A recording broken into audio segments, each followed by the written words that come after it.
உலகெங்கிலும் உள்ள mister ladies நேயர்களுக்கு வணக்கம். இன்னைக்கு நமக்கு நிறைய மது அருந்துறவங்க கிட்டத்தட்ட ஆண்கள் அப்படி இல்லாத ஆட்களே இல்லைன்ற லெவலில் தமிழகம் வந்துருச்சு.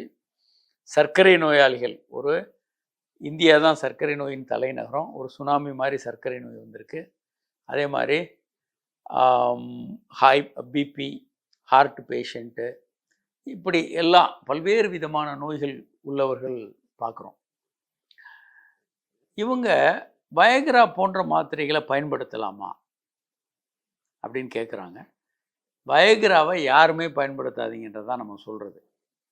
நாமளே போய் ஒரு கடையில் வாங்கி வயக்ரா மாதிரி பயன்படுத்துவது ஆபத்தாக இருக்கலாம். இப்போ ஹார்ட் பேஷண்ட்டு ஹார்ட்டுக்கான மாத்திரை, பிபி பேஷண்ட் பிபிக்கான மாத்திரை போடும்போது இதை சேர்த்து போடும்போது இவர்களுக்கு பிபி ரொம்ப லோவாயிடலாம்.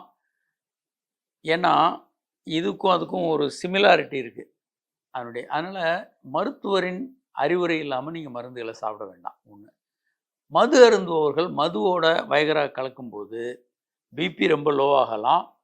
வயிற்று எரிச்சலில் வயிற்றுலேருந்து சில நேரம் ரத்தம் வரலாம். ஏன்னா ஆல்கஹால் வயிற்றை கொஞ்சம் இரிட்டேட் பண்ணும். வயக்ரா மாத்திரையும் கொஞ்சம் வயிற்றை இரிட்டேட் பண்ணும். இது கடுமையான வயிற்று வலியை உண்டு பண்ணலாம். ஆனால் இவர்களெல்லாம் எப்பயுமே எடுக்கக்கூடாதுன்னா அப்படி இல்லை.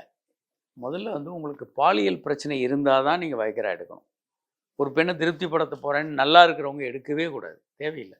இயல்பாகவே ஒரு பெண்ணை நீங்கள் திருப்திப்படுத்த முடியும். ஸோ நீங்கள் ஒரு பிரச்சனை இருக்குது, உங்களுக்கு போதுமான விரைப்புத்தன்மை இல்லை, நீங்கள் மனைவியோட செக்ஸ் பண்ணணும், இல்லை உங்கள் பார்ட்னரோட செக்ஸ் பண்ணணும். அப்போது நீங்கள் என்ன பண்ணணும்? போய் மருத்துவரை பார்க்குறீங்க. அடிப்படையான டெஸ்ட்டுகள் எடுப்பாங்க. இரத்த நாளங்களில் பிரச்சனை, ஹார்மோன் குறைபாடு, நரம்புகள் பாதிப்பு, மன அழுத்தம், பதட்டம், ஆணுறுப்பில் பிரச்சனை, மெட்டபாலிக், இன்னும் நிறைய காரணங்கள் இருக்குது. சில எளிமையான டெஸ்ட், செக்ஷுவல் ஃபிட்னஸ் டெஸ்ட்ன்ற மாதிரி டெஸ்ட்டுகள் இருக்குது. இவற்றை எடுத்து முழுமையாக சரி பண்ணிக்கலாம். என்ன காரணம்னு கண்டறிய முடியும். காரணங்கள் என்னன்னு தெரிஞ்சிருச்சுன்னா அதற்கு ஏற்றாற் போல், இப்போ ஒரு டெஸ்டோஸ்டிரான் ஹார்மோன் ரொம்ப லோவாக இருக்குது.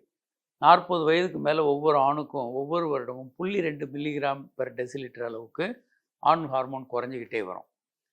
அது குறைஞ்சிக்கிட்டே வரும்போது ஒரு கட்டத்தில் ரொம்ப குறையும் போது ஆண்மை குறைவு வரலாம். அவர்களுக்கு வயக்ரா போடுறது அர்த்தம் இருக்காது. அப்போது அந்த டெஸ்டோஸ்டிரான் ரீப்ளேஸ்மெண்ட் கொடுக்கணும். டெஸ்டோஸ்டிரான் வெளியே இருந்து நம்ம இன்ஜெக்ஷனாக கொடுக்கலாம், ஆயின்மெண்ட்டாக இருக்குது, ஸ்ப்ரேயாக இருக்குது, பேச்சஸ் ஒட்டிக்கலாம், என்ன விதமாத்தில் வேணாலும் மாத்திரையாக இருக்குது. என்ன வேணுமோ அந்த முறையிலெல்லாம் டெஸ்டோஸ்டிரான் கிடைக்கிது. அதை நம்ம பயன்படுத்திக்க முடியும். அது ஆண்மை குறைவை போக்கிடும். இல்லை வேறு ஏதாவது காரணங்கள், நீங்கள் சாப்பிடக்கூடிய மருந்து மாத்திரைகள் அதை கட் பண்ணணும். தூக்க மாத்திரை, பிபிக்கு சாப்பிடக்கூடிய பீட்டா பிளாக்கர்ஸ் போன்ற மருந்துகள் அதெல்லாம் ரிமூவ் பண்ணணும். ஹேருக்கு சாப்பிடக்கூடிய மாத்திரைகள் இவற்றையெல்லாம் மாற்றலாம். அடுத்து இரத்த நாளங்களில் பிரச்சனைன்னா வயக்ரா உள்ளிட்ட இரத்த நாளங்களை, இரத்த அழுத்தத்தை அடிக்கக்கூடிய மாத்திரைகள் இருக்குது. அதை மருத்துவரின் பரிந்துரையின் பேரில் கரெக்டாக அவங்க சில வழிமுறைகள் கொடுப்பாங்க, எப்படி சாப்பிடணும். அப்படி பயன்படுத்தும் போது தான் அது பலனுள்ளதாக இருக்கும். அதையும் மதுவையும் சேர்க்கக்கூடாது, அதையும் பிபி மாத்திரையும் சேர்க்கக்கூடாது. வயக்ரா போன்ற மாத்திரைகளையும் ஆல்கஹால் சேர்க்கக்கூடாது, பிபி மாத்திரைகளோடு சேர்க்கக்கூடாது. தூக்க மாத்திரைகள் இல்லாமல் இதை தனியாக சாப்பிட்லாம். அப்போது உங்களுக்கு இது ரொம்ப பலனுள்ளதாக இருக்கும். வெறும் வயிற்றுலையும் வயக்ரா மாத்திரையெல்லாம் கொஞ்சம் வெறும் வயிற்றில் சாப்பிடணும். சாப்பிட்டீங்கன்னா சரியாக வேலை செய்யாது.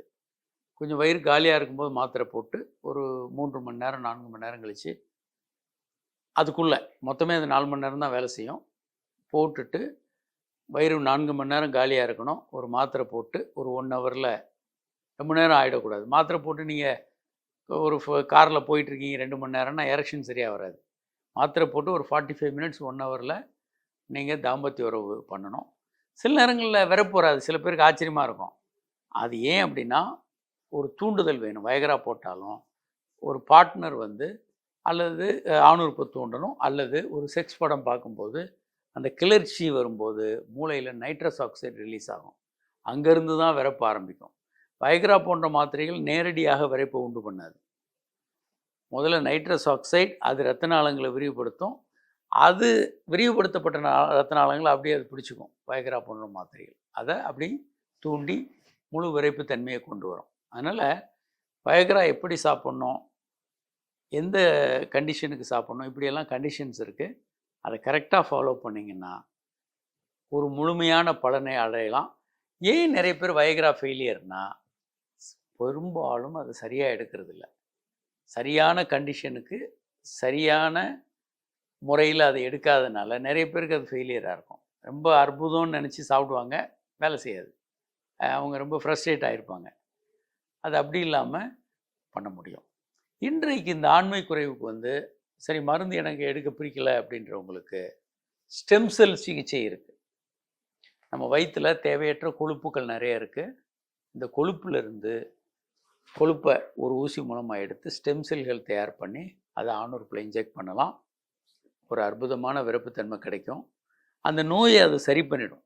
ஸ்டெம் செல்கள் ஆணுறுப்பை ரிப்பேர் பண்ணிடும், புது செல்களை ரீஜெனரேட் பண்ணும், டிஷ்யூக்களை நல்ல மாறுதல்கள் உண்டு பண்ணி நார்மல் ஆக்கிடும். இதன் மூலம் ஆண்மை குறைவு முழுமையாக சரி பண்ண முடியும். வணக்கம்.